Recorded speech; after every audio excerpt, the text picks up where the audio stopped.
అందరికీ నమస్కారం. Welcome to Satya kitchen. ఈరోజు నేను వెజ్ దొన్నె బిర్యానీ చేయబోతున్నాను. ఒక్కసారి మీరు ఈ బిర్యానీ చేసి మీ ఇంట్లో వాళ్ళకి పెట్టారంటే పిల్లలు పెద్దలు అందరూ కూడా మిమ్మల్ని మెచ్చుకుంటారండి. అంత బాగుంటుంది. మరి ఈ రెసిపీ ఎలా తయారు చేసుకోవాలో ఇప్పుడు చూసేద్దాం. ఇందుకోసం నేను ఒక బౌల్ తీసుకొని అందులో ఒక గ్లాసు బాస్మతి రైస్ తీసుకున్నానండి. శుభ్రం చేసి తీసుకున్నాను. ఈ గ్లాస్తో ఒక గ్లాస్ బియ్యం తీసుకున్నాను. తర్వాత వాటర్ వేసి ఒక 2 సార్లు బాగా శుభ్రంగా కడుక్కోవాలి. కడుక్కున్న తర్వాత నీళ్లు వేసి ఒక ½ అన్ అవర్ నాననివ్వాలి. ఈలోగా మసాలా తయారు చేసుకుందాం. ఓ మిక్సీ జార్ తీసుకొని కొబ్బరి, పచ్చిమిర్చి, కొత్తిమీర, పుదీనా, అలాగే 1 స్పూన్ అల్లం వెల్లుల్లి పేస్ట్ వేసుకోవాలి. మెత్తగా పేస్ట్ చేసుకోవాలండి. చూడండి, వీడియోలో చూస్తున్నట్టు ఈ విధంగా పేస్ట్ చేసుకొని సైడ్కి పెట్టుకుందాం. ఇప్పుడు ఒక కుక్కర్ తీసుకొని కుక్కర్లో కొద్దిగా ఆయిల్ వేసుకుందాం. ఆయిల్ హీట్ అయిన తర్వాత ఒక బిర్యానీ ఆకు, చెక్క, లవంగ, యాలకులు, జాపత్రి, స్టార్ ఫ్లవర్ వేసుకోవాలి. ఇవి కాస్త వేగనిద్దాము. ఇవి వేగిన తర్వాత ఒక మీడియం సైజు ఆనియన్ని ముక్కలుగా కట్ చేసి వేసుకోవాలి. ఫ్రెండ్స్, మొదటిసారి నా ఛానల్ చూస్తున్నట్టయితే ప్లీజ్ సబ్స్క్రైబ్ చేసుకోండి. ఆనియన్ని ఈ విధంగా కలుపుతూ ఎర్రగా వేయించుకోవాలి.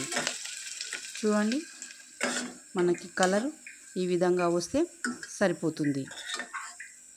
ఇప్పుడు క్యారెట్ ముక్కలు, బీన్స్, పీస్, బఠానీలు, ఆలు వేసుకోవాలి. ఇవన్నీ కూడా తాలింపులో బాగా మగ్గేటట్లు ఈ విధంగా కలుపుకోవాలి. చాలా టేస్టీగా ఉంటుంది ఫ్రెండ్స్. ఒక్కసారి ట్రై చేయండి, మీ ఫేవరెట్ అయిపోతుంది.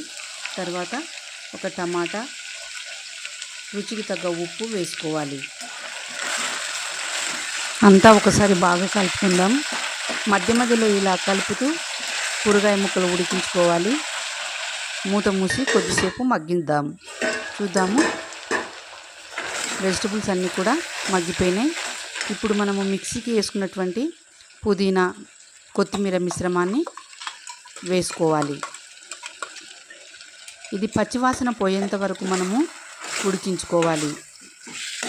పుదీనా, కొత్తిమీర అంతా కూడా మగ్గిపోయి మంచి స్మెల్ వస్తుందండి. అంతవరకు మనం కలుపుకుంటూ మగ్గించుకోవాలి. చూద్దామండి, మూత తీసి మరోసారి అంతా కూడా బాగా కలుపుకుందాం. చాలా చాలా టేస్ట్గా ఉంటుంది ఫ్రెండ్స్ ఈ వెజ్ బిర్యానీ. రెగ్యులర్ దానికంటే ఇది సూపర్గా ఉంటుంది. మనము శుభ్రం చేసుకున్నటువంటి బియ్యాన్ని ఇప్పుడు వేసుకోవాలి. మీరు సోనా మసూరి రైస్తో కూడా మనం చేసుకోవచ్చు.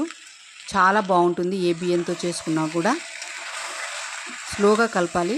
బియ్యం నాన్నాయి కాబట్టి విరిగిపోతాయి. ఇలా కలుపుకున్న తర్వాత ఒక గ్లాసు రైస్కి 1.5 గ్లాసు వాటర్ వేసుకుంటే సరిపోతుంది. అదే సోనా మసూరి రైస్కి అయితే 1 గ్లాసుకి 2 గ్లాసుల వాటర్ వేసుకోండి. ఇప్పుడు కొద్దిగా గరం మసాలా, నెయ్యి వేసుకోవాలి. ఒక్క రైతా ఉంటే చాలండి, హ్యాపీగా తినేయచ్చు. సూపర్ అంటే సూపర్గా ఉంటుంది. చేసుకోవడం కూడా చాలా చాలా ఈజీ. ఒకసారి కలుపుకొని కుక్కర్ మూత పెట్టి ఒక్క 2 విజిల్స్ రానివ్వాలి.